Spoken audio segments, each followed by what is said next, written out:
শুধুমাত্র আলু ও সুজি দিয়ে এই রকম মজাদার মুখরোচক খাবারটি বানিয়ে নিতে পারবেন, যা বাচ্চাদের টিফিনেও দিতে পারবেন। তাদের তো ভীষণই পছন্দ এবং বড়রাও খুব মজা করে খাবে। এর জন্য কড়াইতে তেল দিয়ে তার মধ্যে ক্যারি পাতা, জিরে, চিলি ফ্লেক্স, জল ও গ্রেট করা আলু, লবণ, হলুদ ও লঙ্কার গুঁড়ো দিয়ে ঢাকনা দিয়ে প্রায় মিনিট 3 জন্য সেদ্ধ হতে দেব। এবার ঢাকনা খুলে তার মধ্যে সুজিকে অল্প অল্প করে ঢেলে নাড়িয়ে নাড়িয়ে একটি শক্ত ডো তৈরি করে নিতে হবে। যখন কড়াই থেকে নাড়তে নাড়তে এইভাবে ছেড়ে আসবে, তখন সেটিকে নামিয়ে ঠান্ডা করে হাত দিয়ে একটু মেখে আমি যেভাবে দেখাচ্ছি এইভাবে ডোনাটের শেপ দিয়ে নেব।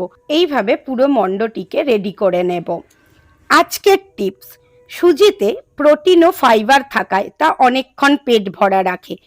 এবার কড়াইতে তেল গরম করে প্রত্যেকটিকে সাবধানে একটা একটা করে দিয়ে উল্টে পাল্টে লাল ও মচমচে করে মিডিয়াম ফ্লেমে ভেজে তুলে নিতে হবে।